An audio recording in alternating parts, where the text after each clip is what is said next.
Na actualidade, a recadación presenta un balance moi satisfactorio, sendo a tesourería acumulada dun 85%, respectando o período voluntario e executivo. Este concello ten unha tesourería acumulada, pois considerábamos que era bo para o tamaño que tiña este concello e non sobresaturar un servicio como a recaudación,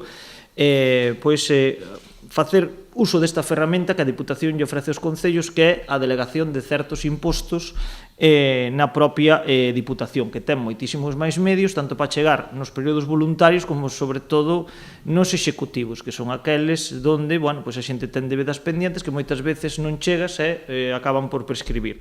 Aínda así, o Concello decidiu delegalo para que non exista unha saturación neste servizo. Unha das cousas polas que se optou o ano pasado por acordo plenario foi por delegar, digamos, a recaudación tanto en período voluntario como en período executivo dos impostos directos e multas de tráfico na Diputación de Coruña. De xeito paralelo, poderá realizarse tamén o pago no rexistro do Concello. A xente vai poder seguir facendo os trámites aquí. A que me refiero cos trámites?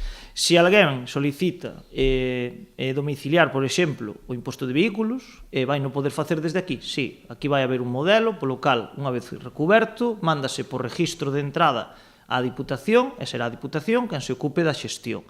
O concelleiro de Facenda anunciou que están a tramitarse aínda os datos deste ano, polo que o rodaxe, que só entrar no mes de marzo ou abril, retrasarase ata o mes de setembro. As cartas de pago relativas ao cobro de vehículos que se suele facer agora neste período de marzo-abril, entonces xa falamos con eles, seguramente este ano se emitan en setiembre, xunto co IBI, pero vai ser o único ano que pase esta circunstancia. O lixo, que é unha tasa que si vai seguir cobrando propiamente o propio Concello, vamos a seguir nós mantendo ese trámite sobre xuño, ou así o temos aprobado no calendario que aprobamos recientemente aquí por decreto da alcaldía.